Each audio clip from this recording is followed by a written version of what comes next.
Millionaire thought he was marrying a blind bride, but he was shocked when she opened her eyes. Hello everyone.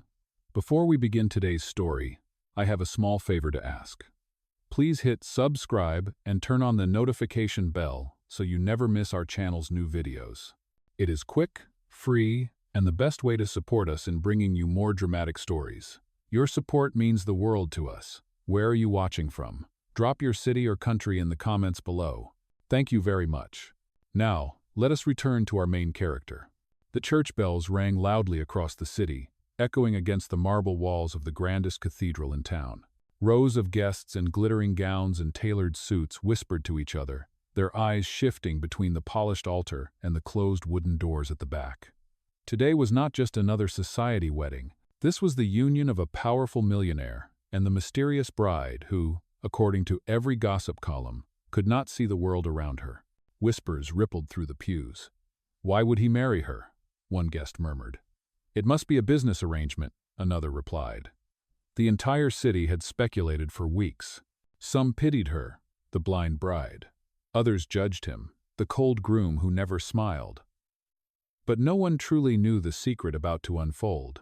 At the altar, the groom stood tall, his jaw set, his eyes betraying nothing.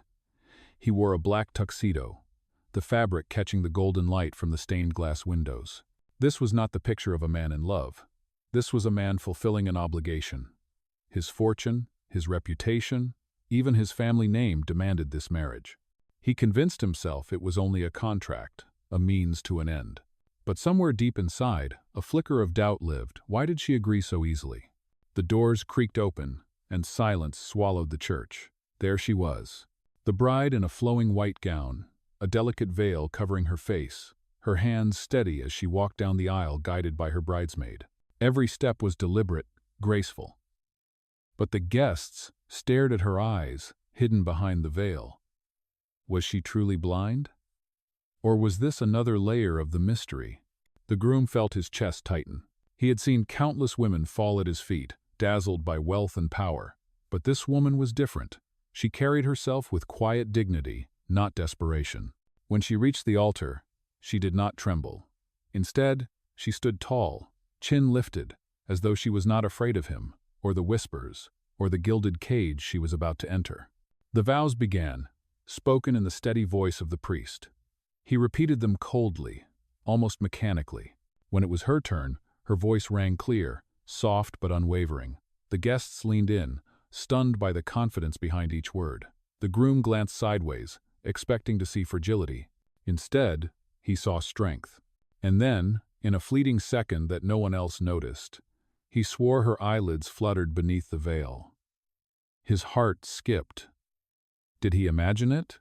No, he was certain. For the first time that day, the mask of indifference on his face cracked. The ceremony continued, but inside his mind a storm began to brew. If she could see him, if she had been pretending all along, then this was not just a marriage of convenience. This was something else entirely. The rings were exchanged, the kiss brushed lightly through the veil, and the applause of the guests filled the cathedral. To the world, the wedding looked flawless, but to the groom, it was the beginning of a dangerous game. He told himself again it was just a contract, just a duty. Yet as he looked at her, standing beside him with silent confidence, he realized he was already questioning everything. And so, their story began. The morning after the wedding arrived with a storm of whispers and headlines. Newspapers displayed photographs of the ceremony, praising the groom's striking presence while questioning the bride's mysterious condition. "The blind bride of the East Wing," one headline screamed. Another questioned, a love match or a business contract. The city thrived on gossip, and their union had already become the most talked-about story of the season.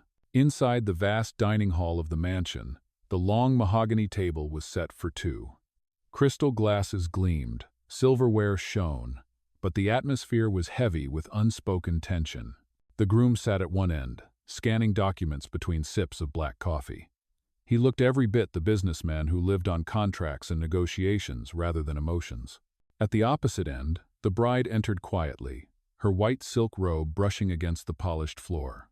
Her hair, loose and dark, framed her delicate face. She moved with careful grace, her steps measured, her eyes lowered. To the servants, she was the fragile new mistress of the house. But the groom noticed something again. Her hand did not reach for the edge of the chair, nor did she fumble for her utensils. Every action was precise, intentional, as though she knew exactly where everything was placed. He set down his cup and spoke without looking at her. There will be events to attend this week. Charity galas, business dinners, family gatherings. We will go together. Appearances matter more than truth in our world. She raised her head slightly, her calm voice cutting through the silence. And in private, we remain strangers. That was your rule, was it not? His jaw tightened.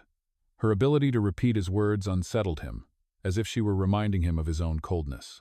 You seem comfortable with the arrangement, he remarked, his tone sharper than he intended. She did not flinch. Instead, she reached for the glass of water and lifted it with perfect accuracy. Comfort is not something I expect here, but dignity I will keep for myself. The room grew quiet again. He studied her across the expanse of the table, watching the steady way she held herself.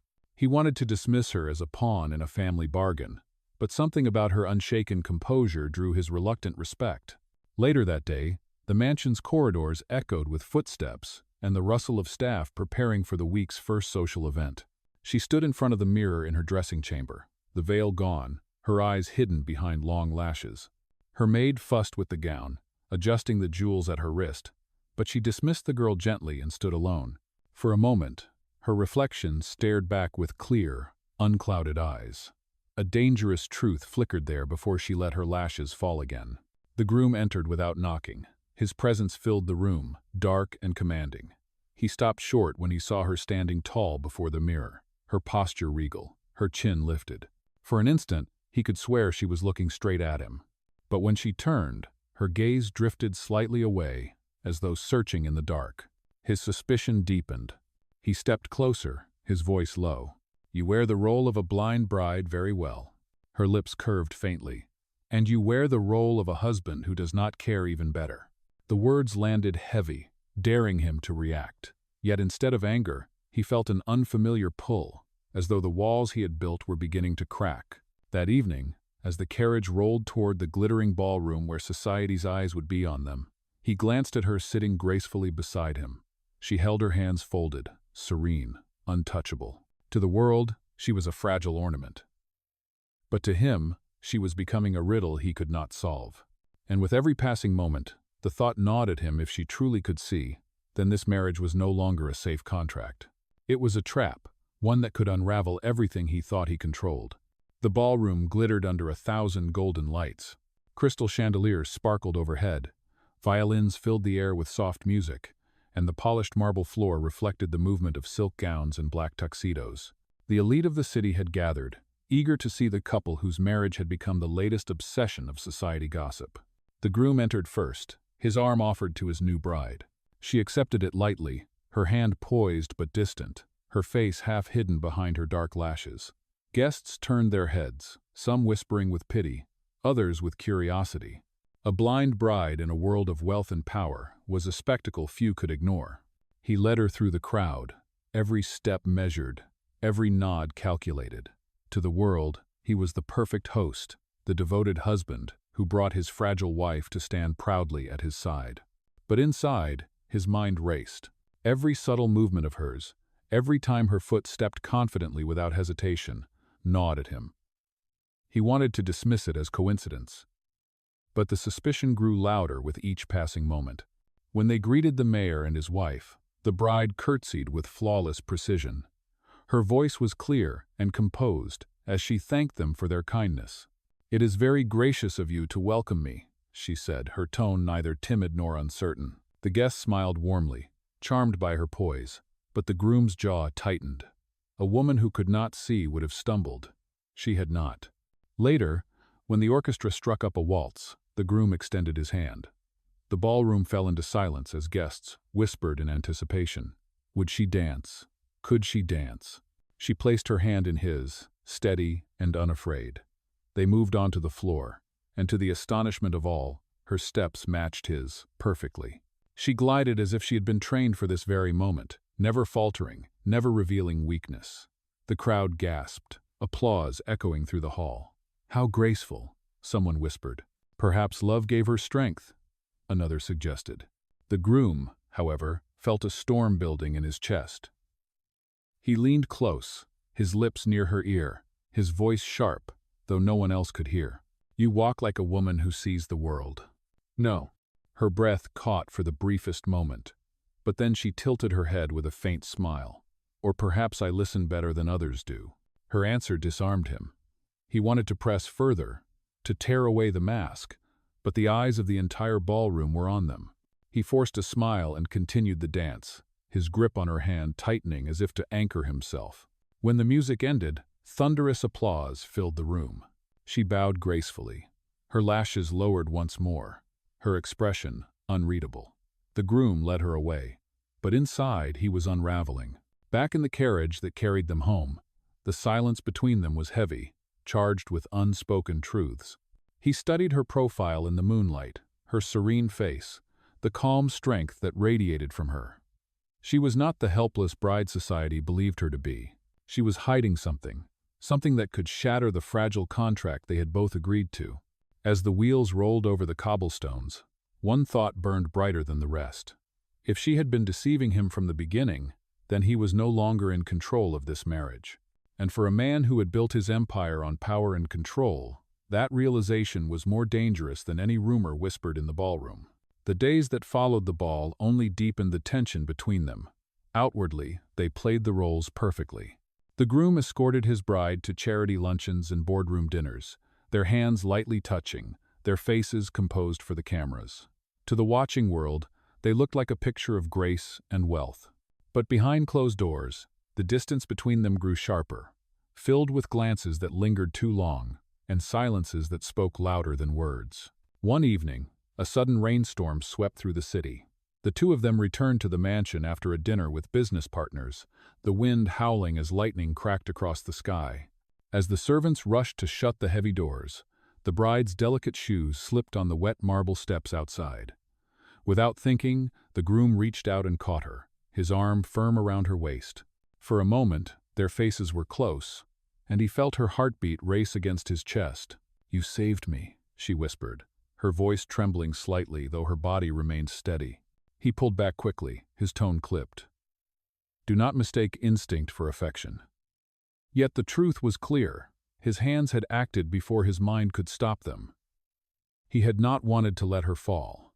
Later that night, she appeared in the kitchen, not with the airs of a wealthy bride, but with her sleeves rolled up, preparing a simple soup. The cook had fallen ill, and rather than summon another servant, she took it upon herself. He entered quietly, watching as she chopped vegetables with swift, confident motions. The flames from the stove lit her face in warm gold. "You should not be doing this," he said, leaning against the doorway. She did not look up. "Why? Because I am supposed to sit quietly, blind and useless? I will not let myself be defined by pity." Her words struck him harder than he expected. She ladled the soup into a bowl and placed it in front of him with a steady hand. He hesitated before taking a spoonful. It was simple, but it carried a warmth he had not felt in years. For the first time since their marriage, he found himself speaking without calculation. "You are not what I thought you would be." She met his gaze, her lashes lifted just enough for him to see the glimmer of strength in her eyes. "Neither are you." Avu. That night, as he lay awake, he replayed every moment in his mind, the way she had stood strong in the ballroom, the way she had faced him in the kitchen, the way her heartbeat had thudded against him in the rain. He told himself he could not afford to care. This was supposed to be a contract, nothing more. But the walls he had built were beginning to crumble, brick by brick. The next morning, they were due to attend a charity event together. As he helped her into the carriage, he noticed the faint smile at the corner of her lips. It was not a smile of weakness. It was the smile of someone who carried secrets, someone who refused to be broken. And as the horses pulled them through the streets, he felt a strange pull in his chest. He had married her to satisfy duty, but now, against every rule he had set, he was beginning to see her as something far more dangerous. She was no longer just a bride. She was becoming the one person who could unravel him.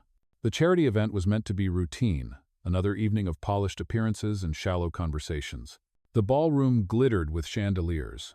and society's most powerful families paraded their wealth in sparkling gowns and jeweled cufflinks. The groom stood tall beside his bride, his hand lightly resting on hers as photographers snapped endless pictures. To the world, they were flawless. But beneath the perfection, his mind was clouded with suspicion and a growing unease. The evening shifted when the host announced an unexpected activity. Guests were invited to tour the newly funded wing of the hospital the charity supported. Servants distributed lanterns, and the crowd moved outside into the crisp night air. The bride walked beside her husband, her steps steady even on the uneven cobblestone path. He watched her closely, more intently than ever. Every graceful movement chipped away at the illusion of blindness. Inside the hospital wing, the group paused as the lights flickered unexpectedly. For a moment, the corridor was cloaked in near darkness. Gasps filled the air. And in that breath of shadow, the groom saw it, her head lifted sharply, her eyes opened wide, clear and alert, scanning the room with unmistakable awareness. His chest tightened. Time seemed to stop. The blind bride was not blind at all. When the lights returned, she lowered her lashes quickly, feigning helplessness once more. But it was too late. He had seen the truth. He said nothing during the rest of the tour. Though his grip on her arm was firm, his jaw set. Guests continued to praise their elegance, but inside him a storm raged. Betrayal, disbelief, and an unspoken ache all tangled together. Back at the mansion, the doors closed behind them with a heavy thud. He turned on her, his voice low but sharp. "You can see." She froze, her hands tightening around her gown. "You are mistaken." His eyes burned with fury. "Do not lie to me. I watched you tonight. I saw your eyes open. You have been deceiving me from the very beginning." For the first time, her composure cracked. Her lips trembled, but she lifted her chin, meeting his anger with quiet defiance. "I had no choice." The confession fell into the silence between them like a stone into deep water. "No choice?" he repeated bitterly. "You tricked me into this marriage. You made me a fool before my family, before the entire city." Tears welled in her eyes, but she did not let them fall. "If I had revealed the truth, I would have lost everything. My safety, my freedom, perhaps even my life. You think I wanted this deception? You think it gave me power? No, it was survival." Her words shook him, but his pride and anger refused to let go. He stepped back, his voice hard. "Whatever your reasons, this marriage was built on a lie, and lies do not survive." She pressed her hand to her chest, her breathing shallow, the weight of his rejection cutting deeper than any whisper of society. "I never wanted to hurt you," she whispered. "But I could not live chained by the expectations of your world. I had to protect myself." The distance between them grew unbearable. The mansion that had felt cold before now seemed suffocating. He turned away, unable to look at her, while she stood rooted to the floor, her secret no longer hidden, her dignity hanging by a fragile thread. That night marked the breaking point. What had begun as a contract now stood on the edge of ruin, poisoned by truth, shaken by betrayal. And yet, beneath the pain and anger, a deeper question lingered. If she had lied for survival, what danger had been lurking all along? The mansion grew silent after that night, but the silence was not peaceful. It was heavy, suffocating, filled with unspoken accusations. The groom threw himself into work, spending long hours locked in his study, as though contracts and numbers could bury the storm inside his chest. The bride wandered the endless corridors alone, her footsteps echoing against the marble floors. They lived under the same roof, yet it felt as though a canyon stretched between them. The servants noticed the change. Whispers traveled quickly through the household. The once celebrated union now looked more like a cage. The bride, who had once commanded quiet admiration for her strength, now carried the weight of judgment. To the outside world, she was still the blind bride, but inside these walls, her truth had been exposed. And to the man she had married, she was nothing but a liar. Nights were the hardest. She would sit near the window of her chamber, staring out at the sprawling city lights that twinkled against the darkness. Loneliness pressed in on her chest like a stone. She replayed his words again and again, each syllable of betrayal cutting deeper. She wanted to scream that she had not chosen deceit, that she had been forced into it by threats she could not yet reveal. But her voice was trapped, silenced by his refusal to listen. He, too, lay awake in his own chamber, restless, The memory of her clear, open eyes haunted him. He had built his life on control, on certainty. She had shattered that with a single glance. His pride told him to walk away, to end the charade. Yet some part of him, buried deep, whispered that there was more to her story than lies. That whisper, however, was not enough to quiet the anger burning inside him. Days passed, and their appearances together became strained performances. At a family gathering, he kept his distance, speaking to relatives while she sat silently, her face unreadable. Behind the polite smiles of his family, she could feel the weight of suspicion. Rumors had begun to spread. Some whispered that the millionaire regretted his choice, that the bride was not what she seemed. The walls of gossip closed tighter, threatening to crush her dignity completely. When the event ended, she returned to the mansion first, retreating to her room with a heavy heart. Alone, she pressed her hand against the mirror and whispered to her reflection, "How much longer can I endure this?" Her voice cracked with the weight of exhaustion. Meanwhile, in his study, the groom sat at his desk, staring at a glass of whiskey untouched. He replayed her words from that night. "I had no choice." The way her voice had broken still echoed in his ears. He wanted to dismiss it, to convince himself she had manipulated him. But the image of her standing strong in the ballroom, her quiet defiance in the kitchen, and her tears held back in the mansion, these memories clawed at him, tearing holes in his certainty. The mansion became a battlefield of silence. Every glance, every step, every pause carried tension. And in the quiet hours of night, both husband and wife found themselves haunted by the same truth. The contract they had signed was crumbling. What lay beneath it, whether ruin or redemption, remained uncertain. Loneliness became their constant companion. For her, it was a suffocating emptiness that threatened to break her spirit. For him, it was a gnawing emptiness that pride would not let him admit. And so, though only a wall separated their chambers, it felt as though an ocean kept them apart.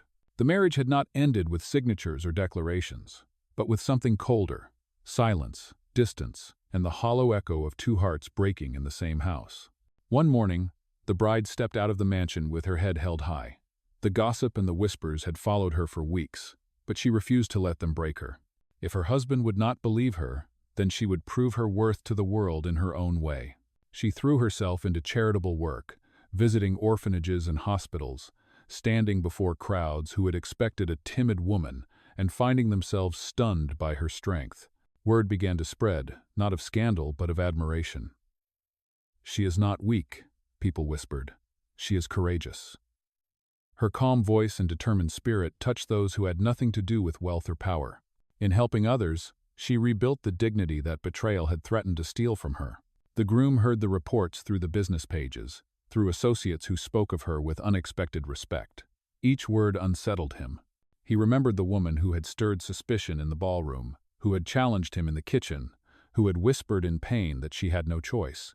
Slowly, the anger inside him cracked, leaving behind a hollow guilt.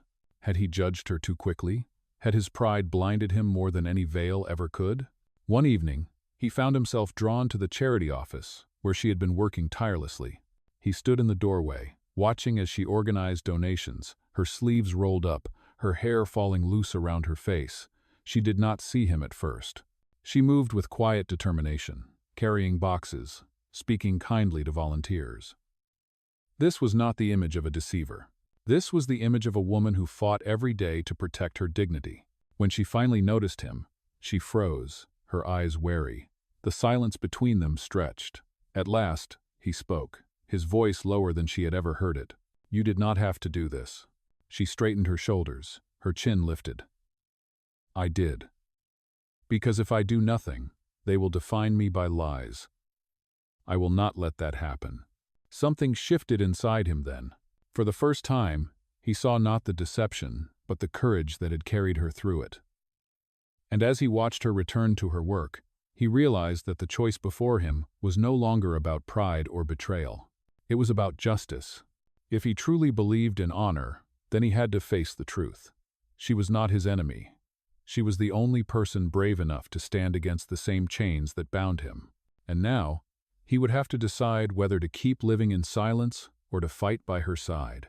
The turning point arrived when the groom uncovered the secret that explained everything. It happened late one night as he searched through his late father's private files, hunting for answers to business disputes. Instead, he discovered something far more personal. Hidden among contracts and letters was evidence of a cruel scheme. His family had plotted against his bride, using their influence to control her inheritance and to silence her voice. By branding her as helpless, by forcing her into the role of a blind bride, they had ensured she would never challenge them. Pretending to be blind had not been a trick to deceive him. It had been her only shield, her only defense against a ruthless world. The truth struck him like a blade.